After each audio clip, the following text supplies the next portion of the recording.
Hi, it's story time again. Welcome to this week's exciting story from the most well-read book in the whole wide world, the Bible. Last week we were looking at a man called Elisha. Here he is. And last week's story was about Elisha, and he was a bald man, wasn't he? So he had a bald head, and we'll pretend that this man's got a bald head on top. And we saw how God used Elisha in all sorts of different ways last week. Now Elisha had an assistant. Let's put him over here. His name was Gehazi. Can you all say Gehazi? Fantastic, not the easiest one to say. So this is Elisha and this is Gehazi. Now I want to tell you something really important about Elisha that's actually important for all of us, actually. Do you know, Elisha was teaching other people what he knew. We say that Elisha was a prophet. That was somebody who spoke God's message. And you know, he was like a teacher in a school teaching other people to speak God's message. And let's put some of them over here. These also were trainees or disciples of Elisha. Or we could say that Elisha was mentoring them and teaching them so that one day they would be able to go and be qualified and be able to do things when Elisha wasn't around. So that's something important, isn't it? What you learn, tell someone else. What you learn, teach someone else. And that way things will grow and grow and others will learn as well. When we learn from other people can learn from us. Fantastic. So that's Elisha. Now, I'm going to tell you a story because we are looking at the time in the Bible of the divided kingdom, where there were kings in the north and kings in the south in what we call today the country of Israel, and they were not getting on. And the kings in the north did not follow God's instructions. Their heart did not really love God. And some of the kings in the south were also really bad during this time. Now, I want to remind you of a king I've already mentioned before. Let's put him over here. His name is Ahab. Can you all say Ahab? Now we're going to say boo. That's right, boo. Because when we think of Ahab, he was an evil king, actually. And what's interesting is that his wife was an evil queen as well. Let's put her over here. Can you remember what her name was, anybody? It's Jezebel. Ahab and Jezebel were married and their partnership was evil. Yeah, and in some ways, his wife was more evil than he was. Let me tell you a story that happened whilst Ahab was king and Jezebel was queen. And it happens in the land that we call today Israel, in an area called Samaria. And there was a man, let's put him over here, this is his house, and his name is Naboth. Can you say Naboth? There's lots of names to remember, aren't there? So this is Naboth. And Naboth was a businessman. He lived in a house. He had like a farmland. And he had lots and lots of grapes. And when you have lots and lots of grapevines together, you call it a vineyard. And Naboth had a vineyard attached to his house. And I guess he used to make wine from the grapes, and they would eat the grapes as well, and they would make lots and lots of wine. Well, in our story today, King Ahab lived quite close to where Naboth's vineyard was. And he saw it, and he thought to himself, wow, I would love that land as a vegetable garden for myself. And so Ahab went off to see Naboth. And actually, it was quite nice to him at the time.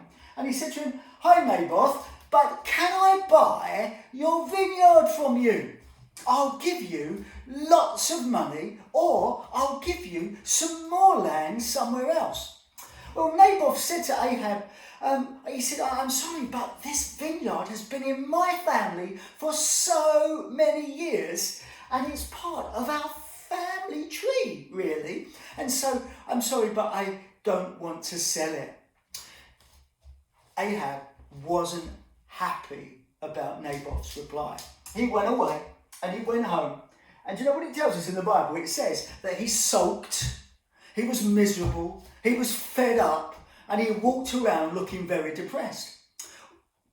His wife, Jezebel, came to him and said, Ahab, what's wrong with you? Why are you so miserable and laying down fed up all the time? And he told Jezebel about Naboth, who wouldn't sell him his vineyard. Do you know what the evil queen said? She said, Ahab, leave it to me. I'll sort it out. She went to the town and gathered together some of the leaders of the town. And they organised this special event. And at this special event, Naboth was seated in a place of honour.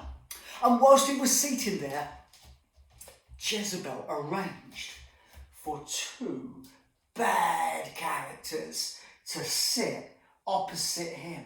And when he was sitting down, they started to point at him and say things about him that were lies. One of them said, this man, Naboth, and he said it in front of everyone else that was there. Do you know what? He has cursed God in heaven. The people went, oh, no. They said, yes, he has.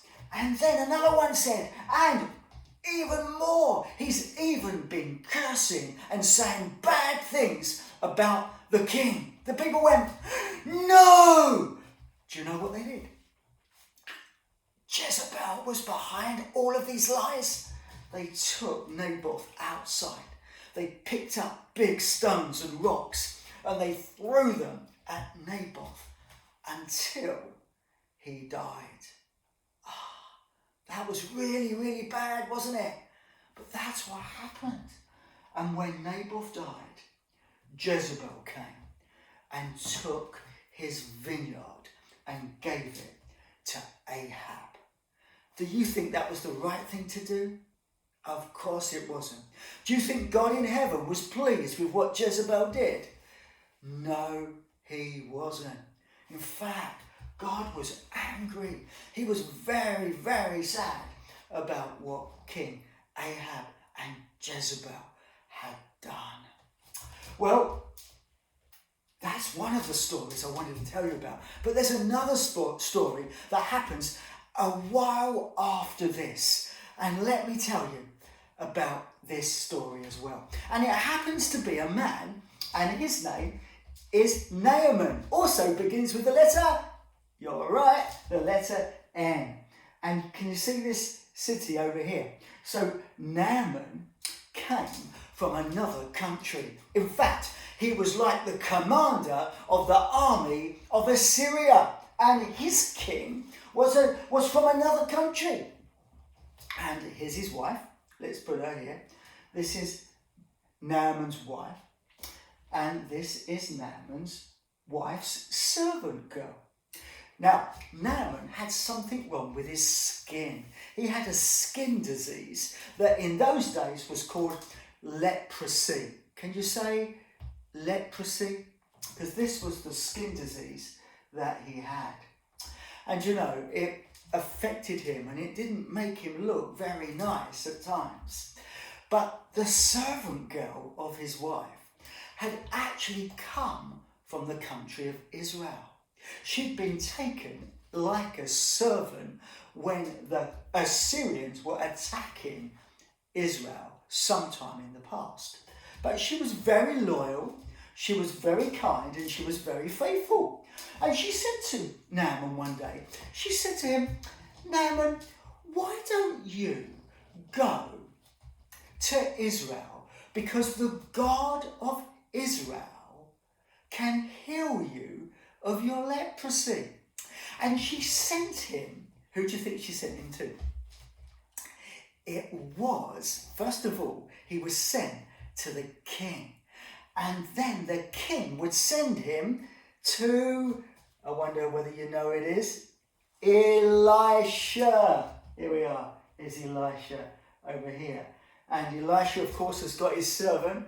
And we put his servant here. We put Elisha, pretend that he's inside the house. So Naaman said, okay, I'll go. So he went to the king to start with. And the king, let's move these ladies over here. And the king sent him to Elisha. So he came to the house of Elisha, knocked on the door. Elisha didn't come out, but his servant came out called Gehazi.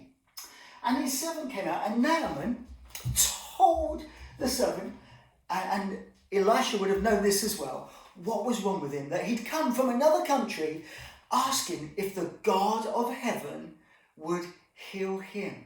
Well, Gehazi told him what Elisha told him to say, and that was this. Go to the river Jordan in Israel and dip yourself in the river, not once, not twice, not 3, 4, 5, 6, but 7 times. And after dipping in the water 7 times, your skin disease will go away. Well, after Naaman heard Gehazi say that, he was cross. He said to himself, Elisha wouldn't even come out and talk to me himself. And Naaman began to think, I'm an important person. I'm commander of the army. I thought at least Elisha would come and show himself and talk to me, and he would do something amazing. Sending me to the dirty river Jordan. We've got better rivers in our country.